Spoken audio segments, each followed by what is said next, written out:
والصلاة والسلام على سيد الأنبياء والمرسلين وعلى آله وأصحابه وعلى كل من تبعهم بإحسان إلى يوم الدين. أما بعد. محترم سامعین کرام، سلسلہ درس عادت عبادت کیسے بنتی ہے، اس کا آج ہم سبق نمبر 26 پڑھنے جا رہے ہیں۔ انسان کی زندگی میں اللہ تعالیٰ کی دی ہوئی نعمتوں میں سے ایک نعمت اولاد کی ایک بہت بڑی نعمت ہے۔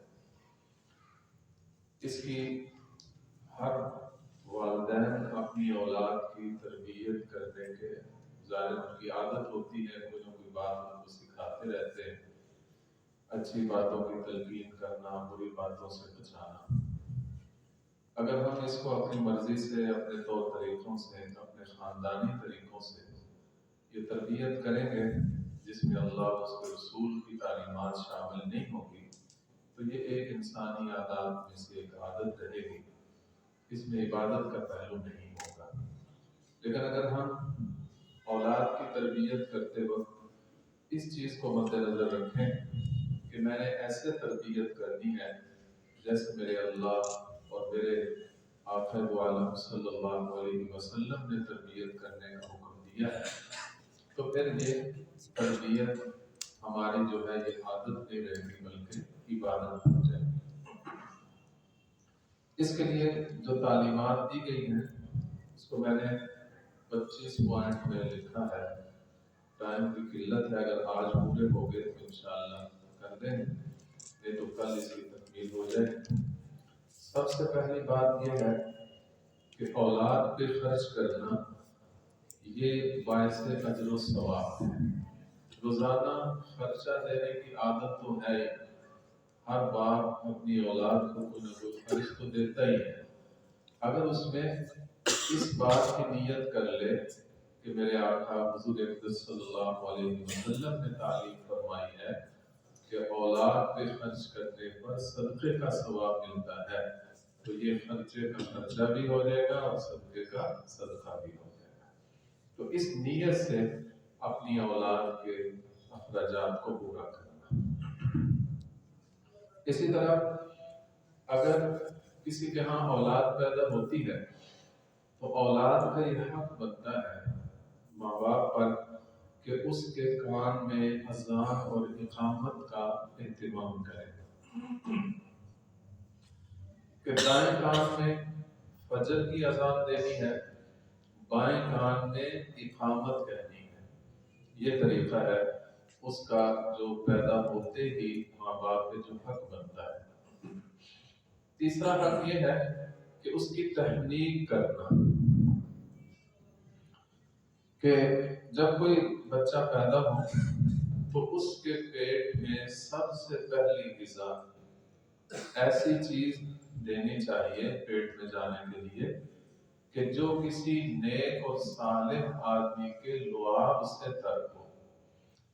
نبی اکرم صلی اللہ علیہ وسلم کے زمانہ میں تو صحابہ کرام حضور اقدس صلی اللہ علیہ وسلم سے تحنیک کروا لیا کرتے تھے، کہ کتنے مبارک وہ لوگ تھے کہ وہ جو ہے اپنے کھجور کو منہ میں چبا کر اس کو بالکل نرم کر کے بچے کے تالو کو لگا دیتے تھے، جس کو ہم پنجابی میں گڑتی کہتے ہیں۔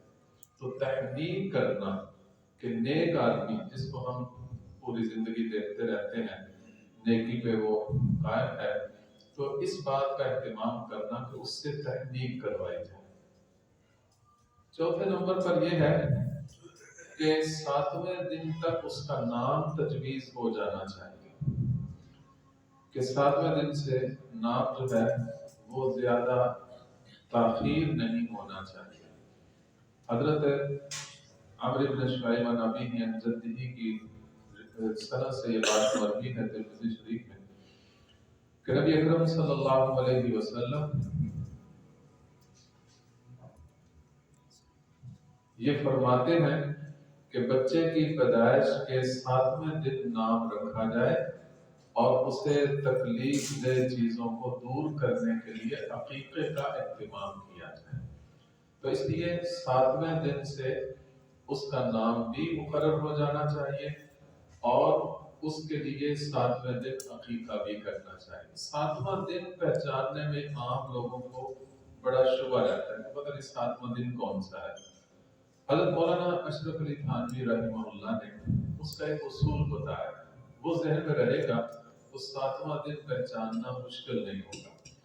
وہ یہ ہے کہ جس دن بچہ پیدا ہو رہا ہے، مثلا جمعے کے دن بچہ پیدا ہوا ہے، تو اس سے پچھلا دن جو ہے نا وہ اس کا 7واں دن بنتا ہے، یعنی جمعرات کا دن اس کی پیدائش کا 7واں دن۔ اور بہتر تو یہ ہے کہ پیدا ہوتے ہی 7ویں دن عقیقہ کر دیا جائے، لیکن اگر 7ویں دن نہ کر سکے کسی وجہ سے، بعض بار بچہ بیمار ہوتا ہے یا آدمی کے پاس گنجائش نہیں ہوتی، تو اس کے بعد عقیقہ کرنا چاہتا ہے، تو اس کو 7ویں دن ہی کرنے کا اہتمام کرے۔ جیسے میں نے مثال میں کہا کہ جمعے کے دن بچہ پیدا ہوتا ہے تو اس کا جمعرات یہ 7واں دن بنتا ہے، تو جب بھی عقیقہ کرنا ہے، سال بعد کرنا ہے، 2 سال بعد کرنا ہے، زیادہ عرصے بعد کرنا ہے، تو جمعرات کے دن ہی کریں گے تو یہ 7واں دن بن جائے گا۔ تو اس بات کا اہتمام کرنا کہ 7ویں دن عقیقہ کرنا۔ ایک حدیث پاک میں آتا ہے، یہ جو 6 نمبر پر میں نے یہ لکھا ہے کہ جانور ذبح کر کے بچے کا سر مونڈنا اور پھر سر پر زعفران لگانا، یعنی پہلے جو آپ نے عقیقے کے لیے جانور ذبح کرنا پہلے اسے ذبح کریں، اس کے بعد بچے کا سر مونڈیں۔ یہ 7ویں دن کم از کم جس کو ہم کہتے ہیں جھنڈ اتارنا، تو پھر اس کا سر کے بال مونڈ کر اس پہ زعفران ملا ہوا پانی جو ہے وہ لگانا۔ یہ بھی صحابہ کرام کے عمل سے یہ بات ثابت ہے۔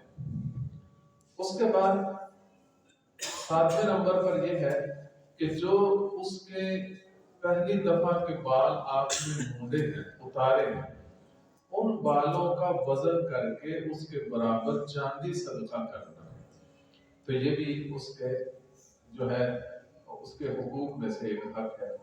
بچپن میں ہی اس کو ختنہ کروا دینا چاہیے۔ اگر مذکر بچہ ہے تو ظاہر ہے کہ اس کو ختنہ کروانا ہی ہے، تو اس کو بچپن میں ہی کروا دیں، بڑے ہونے کی عمر سے پہلے۔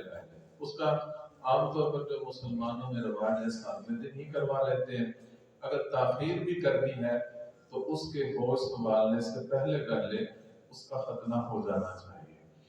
پھر اس کے بعد 9ویں نمبر پر یہ ہے کہ جب بچہ باتیں کرنا شروع کرے تو اس کو سب سے پہلے کلمہ طیبہ سکھایا جائے، لا الہ الا اللہ محمد رسول اللہ۔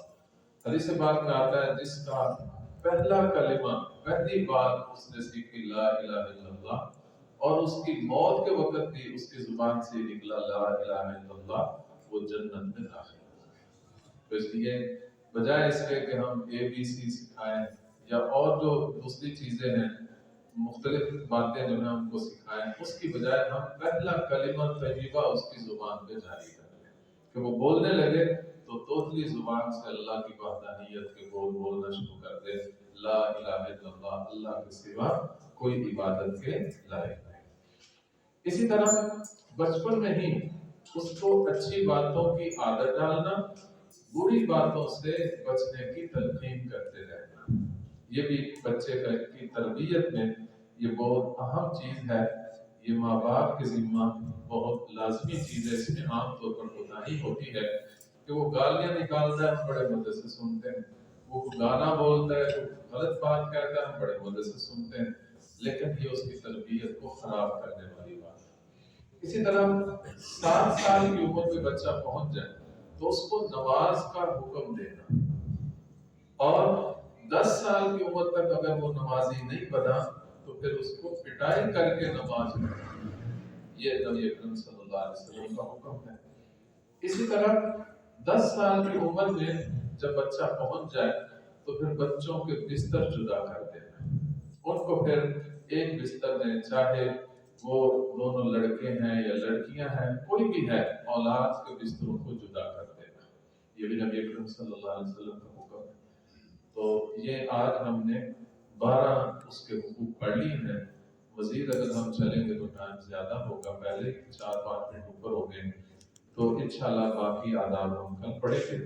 اللہ تعالیٰ ہمیں ان سارے اعمال کو عبادت میں ڈالنے کی توفیق عطا فرمائے۔